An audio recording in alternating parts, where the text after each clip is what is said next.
નમસ્તે મિત્રો, મારે આજે તમને ફિક્સ ચોકઠું એટલે કે ઇમ્પ્લાન્ટ ડેન્ચર સ્ક્રૂવાળું ચોકઠું એને મેન્ટેન કઈ રીતે કરવું, એને સાફ કઈ રીતે રાખવું, એને લાંબો સમય સુધી તમે ઉપયોગ કઈ રીતે કરો. કારણ કે એકવાર તમે આ ચોકઠું બનાવ્યું છે એમાં તમે ઘણું ઇન્વેસ્ટ કર્યું છે, તો વધુને વધુ તમને એનો લાભ મળે, વધુને વધુ સમય સુધી તમે એને સાચવી શકો એના માટે માહિતી આપવી છે. હું doctor Anand Jasani, founder and director city dental hospital Rajkot. હવે આ જે ચોકઠું છે એ ફિક્સ ચોકઠું છે. જેમ તમને ખ્યાલ છે કે આ તમે આઈધર તમે 2 સ્ક્રૂ નખાવ્યા છે કે 3 નખાવ્યા છે અથવા તો 4 નખાવ્યા છે, રાઈટ? તો હવે સૌથી પહેલું તમારે પહેરતા અને કાઢતા શીખવાનું છે. કઈ રીતે આપણે એને પહેરવાનું છે અને કઈ રીતે કાઢવાનું છે. યુઝ્યુઅલી આ ચોકઠું છે એ તમે દરરોજ સાફ કરી શકો કાઢીને, અથવા તો વીકમાં એકવાર પણ સાફ કરી શકો. રોજ કરો એ તમારી અનુકૂળતા પ્રમાણે કરી શકાય. અને કાઢવાનું કઈ રીતે, સાફ કરવાનું, તો આ જે નીચેનું ચોકઠું છે એને બંને બાજુ આ જે ચોકઠાની જે ફ્લેન્જીસ છે ત્યાંથી ઊંચું કરવાનું, બંને સાઈડથી. એક સાઈડથી તમે ઊંચું કરશો ને તો તમને નીકળશે નહીં, કારણ કે બીજી બાજુ ફસાયેલું રહેશે. આ જે ચોકઠું છે આ રીતે તમારે 2 બાજુથી ઊંચું કરવાનું. અથવા બીજો એક રસ્તો એ છે કે તમે એક બાજુથી પહેલાં થોડું ઊંચું કરો, પછી બીજી બાજુથી થોડું ઊંચું કરો. પહેલાં એક બાજુથી ઊંચું કરો અને પછી બીજી બાજુથી થોડું ઊંચું કરો અને પછી આ ચોકઠું આ રીતે ખેંચી જવાનું.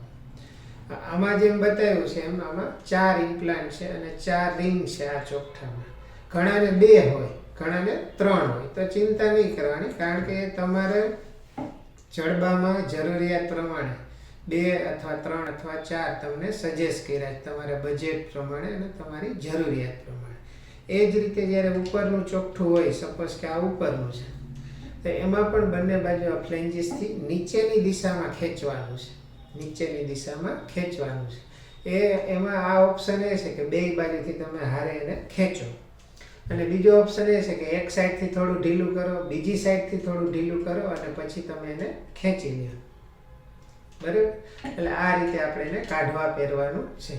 આ સિમ્પલ છે. જ્યારે તમે પહેરો ને ત્યારે તમારે ચોકઠાને ફક્ત આની પેઢાની ઉપર ધીમેકથી મૂકી દેવાનું અને પછી બંને બાજુથી એને પ્રેસ કરવાનું છે. પહેરતી વખતે આરામથી મૂકી અને બંને બાજુ ધીમેકથી આ રીતે પ્રેસ કરવાનું છે. જેમ આપણે શર્ટમાં પુશ બટન આવતા પહેલાં આમ સામસામે ગોઠવી અને સહેજ પ્રેસ કરી એટલે ટક કરતું એ બેસી જશે. ખોટી જોર કરવાની જરૂર નથી. સિમ્પલી ફિંગરના પ્રેશરથી અને ફિંગરના ફોર્સથી એને કાઢવા અને પહેરવામાં ઉપયોગ કરવાનો. હવે સાફ કરવાનું, એટલે જેટલી વાર તમે જમો ને એટલી વાર તમારે માઉથવોશ અથવા તો મીઠાવાળા પાણીથી કોગળા કરવા જોઈએ. માઉથવોશ, સપોઝ કે તમે બહાર ગયા છો, બહારગામ છો, કોઈ પ્રસંગોપાત, રાઈટ? તો માઉથવોશ તમારે ત્યાં અવેલેબલ ના હોય તો તમે સાદા પાણીથી પણ કોગળો કરી અને ફિંગરથી સાફ કરવાનું. અને જ્યારે જ્યારે આપણે આ ચોકઠું કાઢીએ ત્યારે આ જે ગોળ બટન છે જેને આપણે ઇમ્પ્લાન્ટ્સના એબટમેન્ટ કહીએ છીએ, એને પણ તમારે સાફ કરવા જોઈએ. જો આની ઉપર ક્ષાર જામશે ને તો આ ચોકઠું છે એનું ફિટિંગ તમારું લૂઝ થઈ જશે. આની ઉપર ક્ષાર જામશે તો પેઢામાં રસી થશે. આની ઉપર ક્ષાર જામશે તો ઇમ્પ્લાન્ટમાં પણ રસી અથવા તો ઇન્ફેક્શન થવાના ચાન્સ રહે. એટલે સફાઈ સૌથી અગત્યની છે. અધરવાઇઝ જનરલી હજારોએ એકને આવું થવાના ચાન્સ હોય છે, હજારોએ એકને. એટલે સફાઈ રાખશો તો કાંઈ થશે નહીં. વર્ષોના વર્ષો સુધી તમને ઇમ્પ્લાન્ટ એટલે કે જીવન પર્યંત, લાઈફ ટાઈમ તમને આ સાથ આપશે. એટલે સૌથી અગત્યનું છે ક્લીનલીનેસ, હાઇજીન, ચોખ્ખાઈ. હવે અમુક સમયે તમને એવું લાગશે કે ભાઈ 2-3 વર્ષે તમને આ ચોકઠું પોતે ઢીલું થતું હોય એવું લાગે, કારણ કે આ જે રિંગ દેખાય છે, મેટલની રિંગ છે, એની વચ્ચે બ્લેક કલરની નાયલોન રિંગ છે, એક રબરની રિંગ છે એવું કહી શકાય. એ રબરની રિંગ છે એ અમુક સમયે ઘસાય છે, કારણ કે આપણે એને કાઢીએ પહેરીએ. આ સ્ક્રૂને કાંઈ નહીં થાય, તમે રોજ કાઢશો તો પણ આ સ્ક્રૂને કોઈ નુકસાની નહીં થાય. પરંતુ આ જે રિંગ છે એ 1 થી 3 વર્ષે તમારી અંદરની છે એ ઘસાય છે, તો એ તમારે બદલાવાની હોય છે, જેની કોસ્ટ મિનિમમ હોય છે. એ તમે તમારા ડેન્ટિસ્ટ પાસે જઈ અને એ રિંગ બદલાવી શકો. એટલે ચિંતા કરવાની જરૂર નહીં. જ્યારે પણ ચોકઠું ઢીલું થઈ જાય તો કદાચ તમારે રિંગ બદલાવાની જરૂર હોય છે એવું આપણે સમજવું. અને દર 6 મહિને એવરી 6 મંથ્સ તમારે તમારા ડેન્ટલ સર્જન અથવા તો તમે જેની પાસે ઇમ્પ્લાન્ટ કરાવ્યા છે અથવા તો નજીકની હોસ્પિટલ છે ત્યાં જઈને તમારે આનું ચેકઅપ કરાવવું જોઈએ. કારણ કે જો આ તમે બરાબર કરો છો કે નહીં એ તમે પોતે નક્કી નહીં કરી શકો. જો તમારે ક્યાંય પણ ભૂલ થતી હશે તો અમે તમને ગાઈડ કરશું કે ભાઈ આ રીતે તમે કરશો તો તમારે વધારે ક્લીન રહેશે. તમારા સ્ક્રૂની લાઈફ, તમારા ઇમ્પ્લાન્ટ્સની લાઈફ છે એ વર્ષો સુધી રહેશે. તો આટલી કેર ખાસ કરવાની.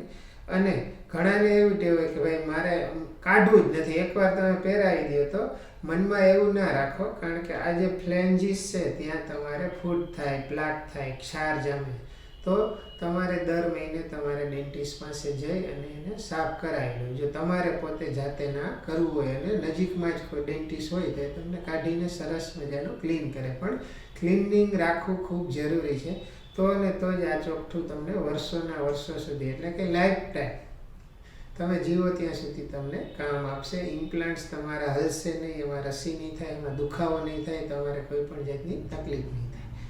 એટલે ખાસ કરીને ટૂંકમાં હું એટલું કહીશ કે આઈધર તમે દરરોજ સાફ કરો અથવા વીકલી સાફ કરો અને કોગળા કરો અને એને બ્રશ પણ કરવાનું અને સ્ક્રૂને પણ સાફ રાખવાના.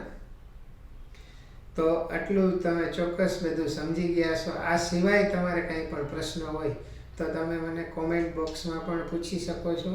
Thank you once again. Doctor Anand Jasani, dental surgeon, city dental hospital, Rajkot. Thank you.